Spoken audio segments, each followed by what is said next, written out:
Assalamualaikum warahmatullahi wabarakatuh. Selamat sore sahabat petani. Mudah-mudahan masih dalam keadaan sehat walafiat, dimurahkan rezekinya, dimudahkan semua urusan baik di dunia maupun di akhirat nanti, dan yang terpenting mudah-mudahan duitnya banyak. Baik, pada sore hari ini saya akan berikan informasi tentang tanaman kacang panjang.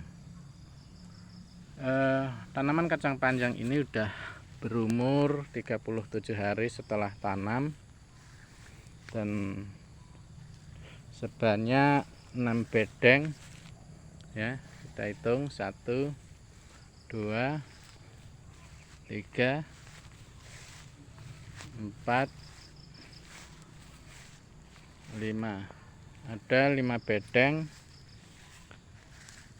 tanaman kacang panjang ini, dan di sini saya akan menyampaikan informasi mengenai tanaman kacang panjang ini. Baik, bibit yang saya gunakan adalah bibit salsa merek dagang dari Pendawa. 5 bedeng ini habis sekitar 2 bungkus. Harga pasaran kurang lebih 13.000 kalau 2 bungkus, sebanyak 26.000.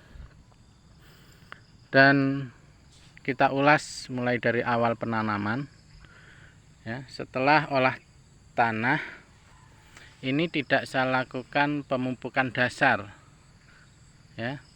Setelah olah tanah selesai, saya langsung tanam biji kacang panjang ya. Tiap-tiap satu lubang saya beri 2 biji bibit kacang panjang, dan alhamdulillah rata-rata tumbuh semua ya. Walaupun mungkin ada yang satu lubang cuman 1, wajar mungkin yang 1 mati waktu penanaman atau mungkin di awal-awal tanaman ini tumbuh.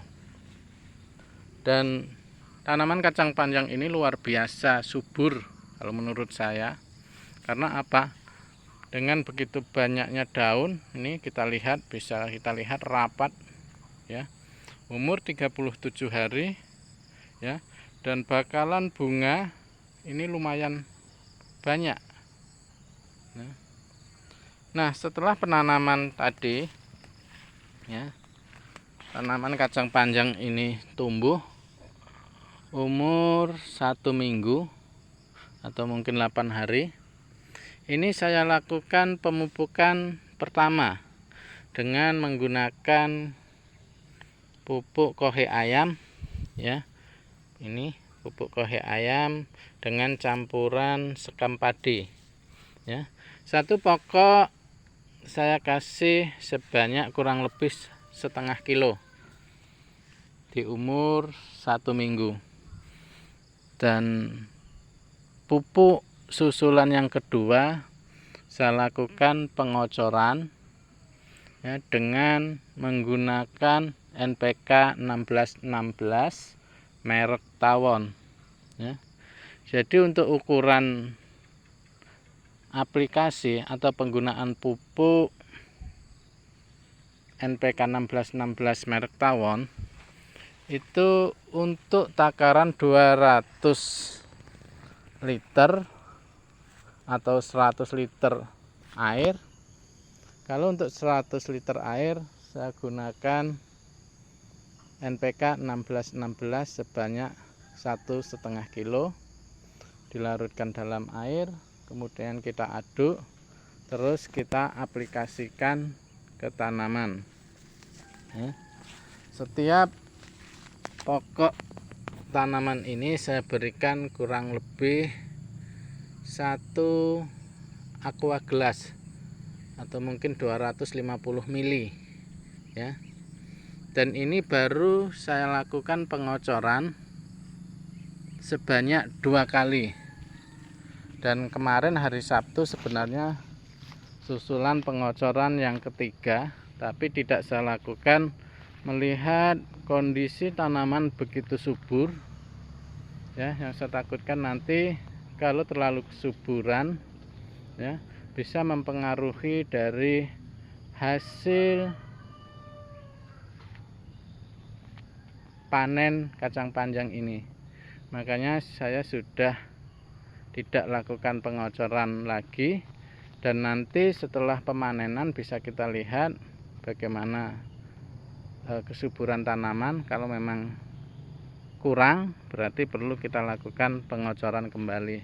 Untuk saat ini tanaman sudah cukup subur, jadi kita lakukan pengocoran 2 kali dulu, ya. Dan bisa kita lihat bersama, ya, dari pembungaan yang ada di tanaman kacang panjang ini cukup luar biasa, ya. Ini banyak sekali calon-calon bakal buah atau calon bunga yang nantinya akan menjadikan kacang panjang. Dan yang saya lihat di sini cukup luar biasa. Artinya setiap tangkai, ya, setiap tangkai bunga ini ada sekitar 6 buah bunga. Ini kita bisa lihat, ya. Ini ada yang sudah bentuk kacang, kemudian yang ini masih pembungaan, dan ini ada calon, ya, calon bunga. Dan ini kita bisa lihat semua rata-rata di kisaran 4-6 calon buah atau pembungaannya. Nah, semua pembungaan rata-rata 4-6, dan di umur 42 hari atau 45 hari nanti biasanya sudah dilakukan pemanenan perdana, ya, dari kacang yang saya tanam ini. Dan mungkin ini juga informasi buat teman-teman petani, ya. Kalau kita lihat dari batang tanaman yang begitu subur dan daunnya banyak, alangkah baiknya harus dilakukan perempelan atau pemangkasan daun, ya, karena yang kita takutkan nanti kesuburan daun mempengaruhi dari hasil panen. Dan ini pagi tadi sudah saya lakukan perempelan dan pemangkasan daun, bisa kita lihat yang sudah saya lakukan. Ini jalurnya rapi, ya, bawah, ya, tidak semrawut, ya. Dan yang memang belum kita lakukan perempelan atau pemangkasan, ini masih banyak sulur-sulur air yang di luar tanaman menjulur keluar karena belum kita rapikan. Nah, tujuan dari pemangkasan sendiri saya kasih contoh, ya. Jangan kita buang sulur air. Ini contoh sulur air, ya. Karena pada tanaman kacang panjang, setiap ketiak sulur air biasanya nanti akan muncul calon bakal bunga atau buah. Kalau kita buang sayang, ya, artinya mengurangi dari hasil tanaman yang akan kita hasilkan. Tapi pada tanaman kacang panjang, alangkah bagusnya perempelan perlu dilakukan pada daun, ya, pada daun. Karena apa? Supaya kita juga bisa memaksimalkan tanaman ini untuk berbuah sesuai dengan, ya, kapasitas atau kesuburan tanaman itu sendiri, ya. Dan ini banyak sulur air, ya. Tadinya sebelum kita rapikan pemangkasan ini menjulur ke kanan, ke kiri, dan nanti bisa mengganggu ketika kita akan melakukan aktivitas baik itu penyemprotan maupun pemanenan. Nah, kemudian kalau sulur air yang menjulur, ya, contohnya seperti ini, ya, ini menjulur, ini bisa kita, ya, kita gulurkan pada tali bel atau pada lanjaran yang rekan-rekan buat boleh ya. Kebetulan ini lanjarannya menggunakan bambu, kemudian talinya kita gunakan tali bel untuk menghemat biaya ya. Itu jadi setelah pemangkasan ini kelihatan rapi bawah ya. Mudah-mudahan dengan pemangkasan ini nantinya hasil panenan juga lebih maksimal. Nah, untuk pemotongan bisa kita gunakan gunting ya. Kita contohkan ini, mungkin ini jalur yang belum kita potong. Nah, ini silahkan sahabat petani ya, bisa menggunakan gunting atau mungkin alat lainnya yang bisa untuk mempermudah atau memperringan pekerjaan kita. Nah, ini contohnya tinggal potong aja ya. Terserah untuk pemotongan tergantung dari tingkat kesuburan tanaman para sahabat semua. Karena ini terlalu subur ya, pemangkasan daun ini saya lakukan kurang lebih 1 meter dari bawah tanah ya. Nah, kira-kira segini ya.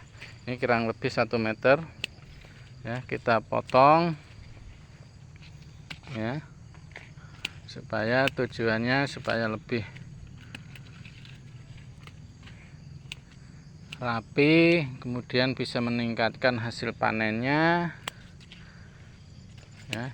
Dan yang paling terpenting ya, ketika rimbun dengan dedaunan ini akan memudahkan jamur ya, ini tumbuh ya, mungkin bisa terjadi fusarium atau layu batang. Ketika kita lakukan pemangkasan, bawahnya ini juga enggak terlalu rimbun sehingga jamur ya juga bisa kita hindari. Nah, setelah perempelan ya 1 meter ini, untuk memaksimalkan hasil panen nantinya, ini sudah kita aplikasikan penyemprotan dengan menggunakan pupuk KNO3 dan pupuk Ultradap supaya buah yang kita hasilkan nanti lebih maksimal. Dan untuk pengaplikasian pupuk KNO3 dan Ultradap bisa kita campur atau kita mixer bersama dengan fungisida, kemudian insektisida. Untuk tanaman saya ini ya, pagi tadi sudah saya lakukan penyemprotan dengan penggunaan KNO3 dan pupuk Ultradap. Saya campur dengan insektisidanya menggunakan Canon ya, ditambah sidametrin. Kemudian untuk fungisidanya saya menggunakan antrakol. Nah, demikian yang perlu saya sampaikan. Mudah-mudahan menambah pengalaman, tukar informasi dengan petani-petani lain, khususnya petani pemula, bagaimana cara untuk menghasilkan tanaman kacang panjang ini bisa berbuah maksimal dan bisa menghasilkan panenan yang lebih banyak. Nah, mudah-mudahan nanti setelah panen perdana juga akan saya buat videonya. Kalau perkiraan saya dari 5 bedeng ini panen perdana di atas dari 8 kilo. Biasanya nanti panen berikutnya maksimal di panen keempat, kelima ini kurang lebih ya di atas 40 kilo, 50 kilo mudah-mudahan. Nah, demikian, mudah-mudahan ini bermanfaat ya. Dari saya membagikan ilmu kepada rekan-rekan petani, mudah-mudahan bermanfaat, baik itu bagi yang pemula atau mungkin yang memang terjun di dunia pertanian ini. Salam dari saya, salam petani sehat, salam petani makmur. Assalamualaikum warahmatullahi wabarakatuh.